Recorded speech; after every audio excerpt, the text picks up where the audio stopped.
Welcome to What If, So What, the podcast where we ask what's possible with digital and figure out how to make it real in your business. I'm Jim Hertzfeld. And I'm Kim Chopek. We're part of Perficient's digital strategy team, and today we'll ask what if, so what, and most importantly, now what? There's a great saying about marketing. About half of a company's marketing efforts are effective. The problem is they don't know which half. The implication is not that you should shut down your marketing department. It's just an admission of faith. In the opening of his new book, Converted, Neil Hoyne brings this notion up to date when he declares the following. Digital marketing is about keeping the faith that you can seduce someone to buy more, vote differently, or just love your brand, all in a 250 by 250 pixel box as they're scrolling through websites, purposely trying to avoid the message that you're sending. It's about timing, extraordinary scale, and hoping that customers willing to pay full price don't find the 15% off coupon code first. It's also a promise. Help the customer reach their ambitions while you get yours, their money. We're on the show today with Google's Chief Measurement Strategist and author of the book Converted, Neil Hoyne. Welcome, Neil. Thanks for joining us. Hey, thank you so much for having me. Hey, Neil, I want to just dive right into it. First of all, tell us a little bit more about your role and your mission at Google. My underlying question is why measurement? What happened to good old-fashioned analytics? I think, both of those are used interchangeably. I'll tell you a little bit about what I do, and you can just almost say for a point that it's like I should be the chief data strategist, although that may be too generic for some marketers even. The question really is to say, we all know data has potential, it has value. We talk about this all the time. Data is the new oil, but companies repeatedly then are forced to confront the question to say, well, where exactly is that value coming from? And there have been far too many conversations that I've had with companies where they have plans. They say, look, we've captured so much data. We know so much about our customers. And then you ask that question, you say, well, where is the strategy to use that data? And where's the money going to come from? And generally they just offload and they say, well, we'll hire a data scientist and they'll mine the data for us. And so what I do in my role is really I work with some of our largest advertisers. So those are the ones that are defined by spending a little bit more than $5 million US with us a year. And to really work with them on that question to say, where does value come from in data? And when you look across so many companies, you look at so many different verticals, so many different countries, you start to see best and worst practices emerge. You start to see some companies that have figured it out to say, well, okay, this is what they're doing when they see this data. And then you bring it to other companies, that exact same piece of data, and they use it in a different way, where some see success, some see failure. And you start to see patterns emerge and say, this is what great companies do. This is what poor companies do. And it's more than just the technology they use or even who their customers are. It's just fundamentally how they run their business, how they build these strategies. And so my goal really is to kind of distill it down to figure out that answer. How do you grow using data? One of the things that I noticed in the book is this idea. I kind of interpret it as signal to noise ratio. In my young career as an engineer, I got really involved in design of experiments and what was called Taguchi design of experiments, sort of Six Sigma-esque stuff. It was really fascinating to me. My problems were a little more boring. I was working on washing machines. I think that's when you kind of cut into that in the book, it was really focusing on what matters. I think a lot of people get hung up on having all the data. You mentioned if it's a new oil, we must need more of it. Is there a chicken or egg problem? Is it finding the data and getting the data and then figuring out what matters? Or do you work with what matters, hypothesize what matters and get started? I think if we were starting from scratch, that would be an issue. How do you find insights if you don't know what to collect? That type of problem. But thankfully, there's just enough data that companies have and enough insights as to what's driving behavior that it's less of a question. But it's really now we're stuck with another problem, which is changing historical behaviors. Large companies have built entire teams, data science teams, around just capturing and mining more of this data. They haven't invested enough in actually applying this data to drive value to their business. So generally, when I look at companies and they present these elaborate plans for how they're going to digitally transform their customer data, you almost have to walk them back a step to say, no, you have enough as is. It's just you have to change the objective that you're tracking. Yeah, there's a lot of expectation setting, and it feels like I think a lot of people think of data as a technology problem first. If we throw enough of technology at it, we'll figure out what it means. We'll figure out how to use it. There's an entire industry built around that. And this isn't necessarily to throw anything negative at that industry, but when you sell a product, that's something tangible that you can put in front of people. And I joke around oftentimes, it's very much like when you get like gym memberships in home gyms. It's like, you have this problem, you want to look better. Oh, great. We have a product that we can sell you. And that product may be fantastic. It could help you. But I'll bet you two things. One is it's going to be expensive. And two is you can probably see some benefit with what you already have. You don't need to get an Olympic coach, to help you lose weight. Why don't you just go outside and take a walk? If you haven't been outside, you haven't taken a run in a while, let's start there because you can do that today. Whereas it may take you, as it does with enterprise software, months to scope it out, to buy it. It's just, again, that's where the expectations are set. When people look at companies and they listen to these earnings calls, it's all this technology we're buying. And so people listen and rightfully say, aha, that's how they're successful. And that technology may play a small part, but 95% of it is leadership saying, no, we're actually going to use these resources in the right direction. These leaders, these CMOs are being the right coaches for those businesses more than any technology they're buying. So Neil, you mentioned data scientists. It's a role we hear a lot. It seems like there's a lot of mystery around it. There's a lot of hope around what the data scientists could do or a team of data scientists. What is a good data scientist? Is it a mythical role, or have you seen data scientists work this problem after the technology is invested in, after all the data is collected? Is that where the hope lies? I've seen it and I keep hoping for it. You would think that for any job function, the goal is to create value.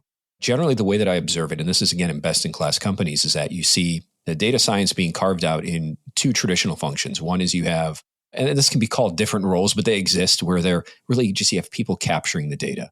These are people that are interacting with your cloud platforms, your APIs, your CRM systems, just to suck in and organize as much data as you can. And then you have these traditional data scientists who are next to them saying, I'm going to try extracting some type of insights from this. They're building the dashboards, the reporting, and they're really using, this is where the R and the SQL and the Python come in to try to make sense of this, to say, we're not looking at all this raw data. This is what our sales were. These are what our metrics ended up being. But when you talk about that idea of data scientists being almost, mythical, like what do they do? They have some secret science. This is because a lot of companies lack this third type of role, which is somebody that translates what the data scientists are doing to actual functional roles. And this sounds obvious, like, well, wouldn't companies do this? And sometimes you get the data scientists that say, no, I will build dashboards that can explain things. But it rarely happens because the reality is that data scientists are not in the field working with frontline sales, or are they working directly with the finance teams, or are they working with the product teams? They're generally seen as a utility function where if both sides know exactly the question, they know what the dashboard should look like, they work together. But there's no one saying, hey, out of this insight, out of what we derived in this dashboard, how do you do anything with it? Or how do you interpret it? Or how is it applied to our business? Or somebody sitting with the sales teams to say, we don't necessarily need you to explain the problem because you don't know the data sets, what we're capturing, what we can do. But I understand your business well enough to know this particular type of insight could be valuable to the work that you're doing. And so oftentimes we put the responsibility on, say, the salespeople or the data scientists to do it. Best-in-class organizations will hire people who have almost comfort working across both functions. So the people that are building the data, but they're not going to be the best programmers. They're not going to be the best analysts. But they also understand how to look across those functions and say, these are the types of questions, the types of insights that they need in order to drive their business forward. So you really see those three sides. You see the people that are collecting the data, people that are organizing and analyzing the data, and then that often missed function of people that are telling that story to the rest of the organization. We see that a lot, or at least in really successful organizations as well. We'll call them pie-shaped resources. It used to be T, but Greek letter pi, that have kind of two strengths. And I like the idea of sort of thinking of a data scientist. It's a data person thinking like a business person who's thinking like a data person, or it's a business person thinking like a data person who can think like a business person. But it's a skill set that needs to be cultivated, because I don't think it's just throwing people at the problem. Another trend we're seeing, maybe you could kind of make sense of it, is we'll run into organizations that have an analytics team, but we find that they come in two categories. Your sort of quote unquote digital and web analytics people, and then your traditional BI people that are kind of in the operations side of the business. And we're seeing them coming together more and more. Would you consider that to be a best practice, the recognition that there's sort of a 360-degree view of everything? Oh, absolutely. Absolutely. As long as it doesn't stop with data science. There's all too often you see these companies saying, well, we have our web business, but it's completely separate from our traditional business. You see this with e-commerce all the time. No, this is our brick and mortar store, and then we have our web sales team. And the thing is that customers, especially during the pandemic, are using these channels interchangeably. What's most convenient for them? And they need to be connected. Otherwise, from a customer side, you experience it as one brand. When you see marketing, you're not saying, oh, well, this is for this retailer's online store. doesn't necessarily apply to their physical location. And so those lines are blurring. The issue historically as to where this came from was that there were companies, when we go back about 10 years ago, when I started really working at Google, that didn't believe in the long-term potential of e-commerce. This wasn't going to be something that was a fundamental part of their business. This was going to be, hey, we want to explore this and we'll see what happens and we'll kind of send these people off over here and they'll have access to our warehouse and maybe stuff will work and maybe it won't. We're well past that point, especially with the growth in e-commerce adoption we've seen during COVID. These systems, these people have to be integrated across data science, across strategy, across operations. Yeah, we like to say that customers want to choose or interact with the brand, not the channel, not make that choice. Yeah, we're seeing that, certainly a lot of that in the B2B world as well. Yeah, there's still a lot of resistance, but there's sort of a thawing of maybe it's just the old guard. Maybe it's the pandemic.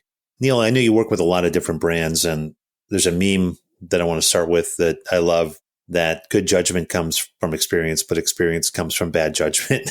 And I think you've got some great stories. Like, what are some things you're seeing in companies that are doing it well, maybe have learned some tough lessons? Like, what are some of the war stories you're encountering that you share with others? You know, when it comes to the idea of failure, it's interesting. I've yet to meet an executive that doesn't encourage what I would consider to be idealistic failure.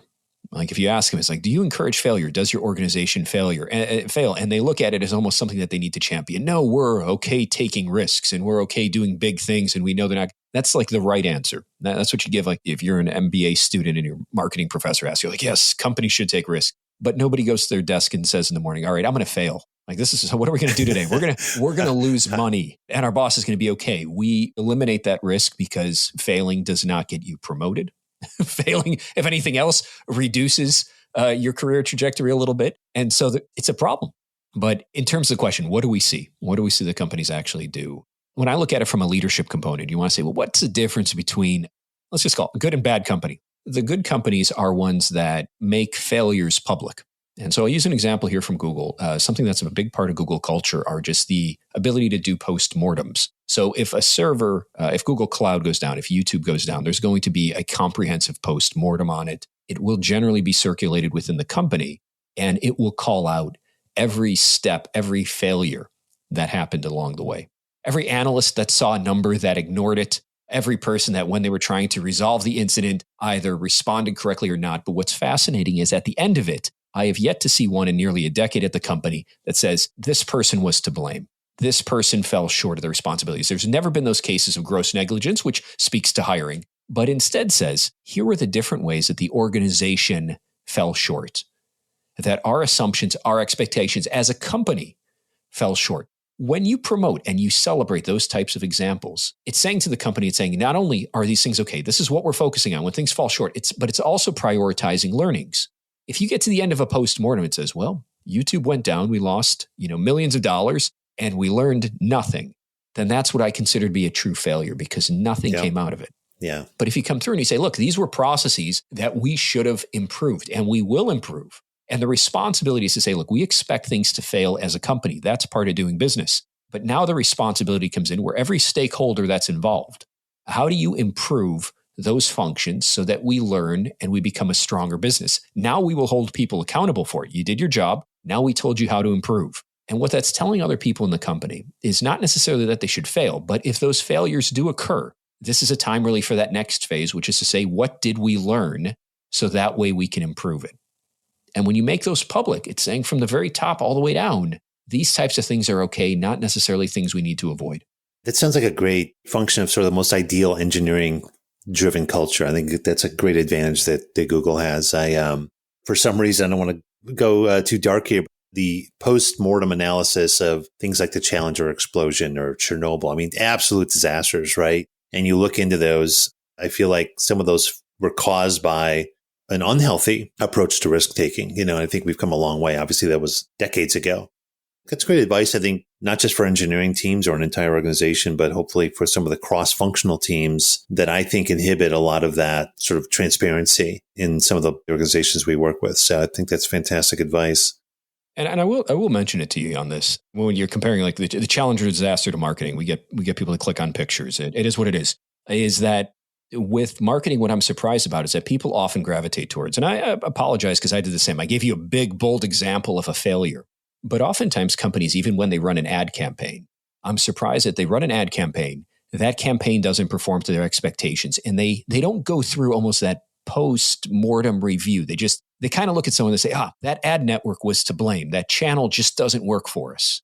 Or we shouldn't have done this promotion. This creative didn't work for us. I'm surprised at how few companies actually go through to say, it didn't work for us, but let's not blame one function or the other right away and just say it just inherently doesn't work for our business. I don't care what channel or medium it is, but to go through and to say, well, why is it not working? What did we do wrong? I saw this. It was not Google. It was one of those. It was another social media channel where a company went through and they just declared this social media channel does not work for us. People do not convert. And they ignored the fact that it was their first time using that channel, that they never built a creative. They never engaged an audience with it. They simply said the CPAs were too high. And now they set it through the entire organization where nobody wants to go back to that channel. They have closed off that avenue of growth because of one experience that they simply labeled, this channel doesn't work. That's how you encourage at risk to say, we spent money here. It didn't work out, but this is what we learned about that channel that can improve our likelihood of success going forward. Sounds like maybe it's some motivation for writing the book. You're kind of describing problems that have been around for a while. You've been noodling on this for 10 years, much longer, 10 years at Google, much longer. What sort of motivated you to write the book? Was it the scenario you just described? It was partially in there. In fact, the original version of the book, I'll tell you, was about company failures. And I work with a brilliant professor over at Harvard Business School. He was just telling me one time, he said he was a little bit frustrated that a lot of the companies and the stories coming out of Silicon Valley always have this survivorship bias. It's you see these entrepreneurs that say, this is what I did. I worked out of a van and it worked out. And then you see the next generation of entrepreneurs saying, well, it worked for them. I can do it. And he's like, there are no lessons. There are no postmortems really from the companies that fail. They don't get book deals. Yeah. And so originally it started out with just organizing a collection of stories to say, I've worked with a lot of companies and I aggregated some of the lessons and anonymized some of them as to not point out or shame any of the guilty because I know there's a lot to their stories that I'd have to tell. But I started putting it together and it started off almost as a collection of essays to say, here's what we learned. And really what I found out was that as I was going through there, one was I needed to be a little bit more positive because otherwise you get done with it and you start looking for a bottle of scotch in my case. You're like, wow, these are some miserable stories. But what I realized was that there were a lot of learnings and there was a lot of optimism to it so that as the story developed, it was not necessarily enough to show these failures, but also to the readers to say, what did we learn? Where are the opportunities? If you want to avoid doing this for your business, what happens? As it turns out, what the common thread through all of these, what did we learn from all of these companies? What could we have done better with data? From all these failures, all these postmortems, was really more of a leadership question than a data question. It was not about the systems they were using. It was not about the people they hired. It was to say, did the executives, did the people in that organization actually understand the world in which they were playing, how they were interacting with their customers? And that kind of became the success story that came out of it was to say these companies failed, but if they could only have seen a bigger picture, imagine what they could have done. So I effectively wrote that post-mortem almost for marketers, which is to say, let's look at all these companies, all these crazy failures that have happened. And then let's look at what we learned from it that can be applied to your business going forward. So that way you don't have to make the same mistakes.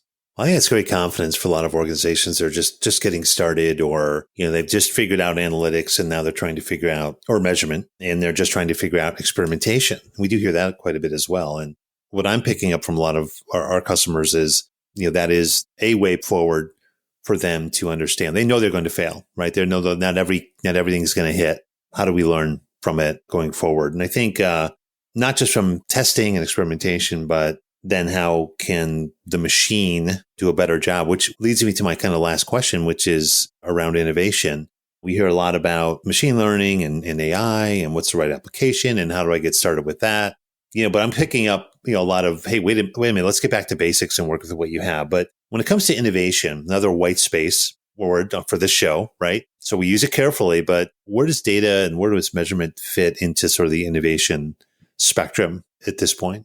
I'd say the conversation is fairly consistent. And let's take something like machine learning and let's tie it back to something we were bringing up early on. I think a lot of companies are distracted because they look at machine learning as being almost a software-driven solution to say, we need to use all this infrastructure, again, more data, like the gym membership phenomenon. We need to buy all this stuff and hire, data scientists that get paid 7 figures a year. And the answer is no, take a step back. if we're going to be honest with a lot of companies, saying you're using machine learning or AI is the easiest way to get funding now in the Valley. It's like, I know some companies like, and we're using artificial intelligence to predict it. No, you're not. You're using Excel. You built a regression. But I appreciate it because that means you're good marketers. You know how to speak to the audience, what they want to hear. The problem is that companies look at it and they say, well, this is what we need to be using to stay ahead of everybody. But they don't know where the progress comes from. And so when I look at the role of all these tools and techniques, I say that they're great, but they're nothing unless you can actually apply it. And one of the hardest lessons for companies to learn when it comes to their data is that they likely have a lot of great insights already with their people, with their analysts that are just having difficulty being bubbled up in their organization.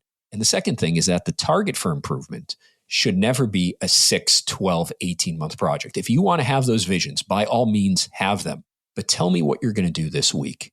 And that's an interesting question to confront executives with because it seems almost trite. Like, what do you mean? What am I doing this week? What tests are you running? How are you improving your business? And oftentimes you just hear them say, well, I'm sure somebody in the organization is doing it because I'm focused on the big picture. And you look at it and you realize that everyone in the organization is really just trying to make that vision happen long term, but they're not empowered to actually make those changes. And so really the challenge is with this data that you have, how do you get people to actually use it? You mentioned experimentations. I love talking to CMOs and asking them how difficult it is to run an experiment in their company because nearly 100% of the time you say it's trivial. And for them it is because if a CEO, CMO bangs their fist on the table and says, I want to test this, that will get done that day. But then you talk to the analysts, you talk to people that are seeing these opportunities on the ground, that are working with the data every day. And you say, what's the process if you get an insight and you want to run a test? That's at the point where you need to buy them a beer because they'll go through the list. Well, first I need to convince my manager it's important. Then they need to convince their director and then their VP. And then someone needs to give us budget. And then there's going to be a sprint somewhere that it seems it needs to be integrated. And we need to talk to UI and legal.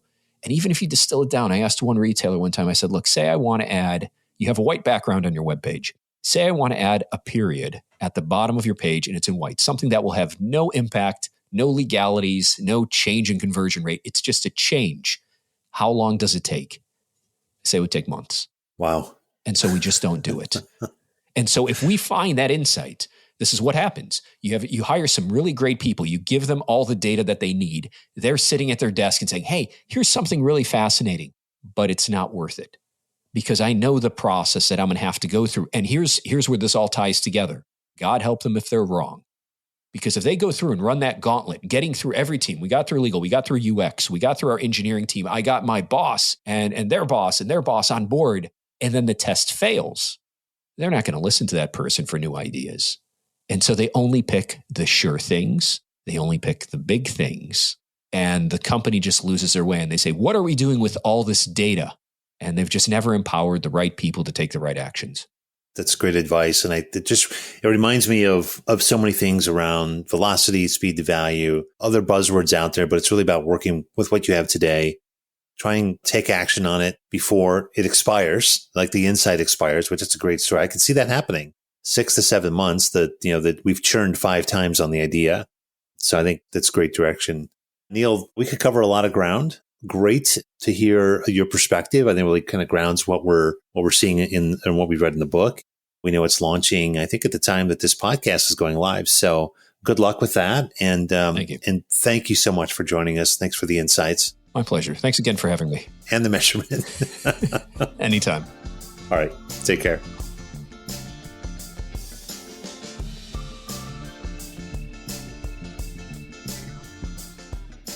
Now it's time for our namesake segment. What if, so what? And most importantly, now what? Kim, what were your big takeaways from the interview with Neal today? Hey, Jim, I really enjoyed hearing from Neal. I really enjoyed reading the book and then hearing him kind of talk through it. It's sort of like his voice come to life. Very much. I not struggled, but I thought a lot about the takeaways here because we've talked so much about strategy on this podcast, what it is, what it's not, moving from strategy to execution, the difference. But the biggest point that stood out to me that Neal emphasized was you have the strategy. Do you have the budget to do something with that data? And I thought that was really interesting because it really kind of gives a very specific example of how we talk about moving from strategy to execution. And funding is such a big part of it that I don't think we've explored a lot. So I really liked the finer point that he put on that, like stop with the strategy. You have the data. do something with it, but do you have that funding? And two other provocations I thought were really interesting. How do you grow using data? So when we talk about mission and vision of a strategy, is data part of that mission and vision related to growth? And then my favorite, which we've talked about several times, good companies make failure public. Neil talked about having good postmortems and not being afraid to experiment, but then really, really just dissect that failure in the case that it fails and understand why. I don't think companies do that enough. And I really liked some of the examples he gave in the book, some of the stories he told around just making failure public. But what'd you think? I love putting failure and risk taking and experimentation together. I just think that was a great point. I'm glad we didn't gloss over that. I just think it's sort of a hidden part of many companies. And I also realized when he said public, we didn't mean let's put it on our webpage today. I think, at least in the organization, at least make it public to the organization, just being honest with ourselves. You're right. But by the way, his book is very much like his conversational tone. So a great read, easy to read, easy to follow. Yeah. I thought really poignant. There were some, I don't want to call them old ideas or cliches, but some things that I think he really put in perspective. The one that stuck out for me was, data is the new oil. And I think when I first heard that phrase, which was, I don't know when, but it's been a while, my first thought was that's sort of the lubricant, right? You put oil in the machine to keep it going, right? Mm-hmm. So, you have an engine, you have gears are turning and the engine is doing something, but, it's not going to run without oil to keep it going, but I think there's another perspective on this. And I was thinking in the context of, hey, we already have all this data. Like if I got to get all the data, like now what? And I'm going back to maybe a different version of oil. Like there was a time where oil, petroleum in particular, like had no value until we invented the engine, the internal combustion engine, and we could turn oil into gasoline and revolutionize the way, people get around and travel.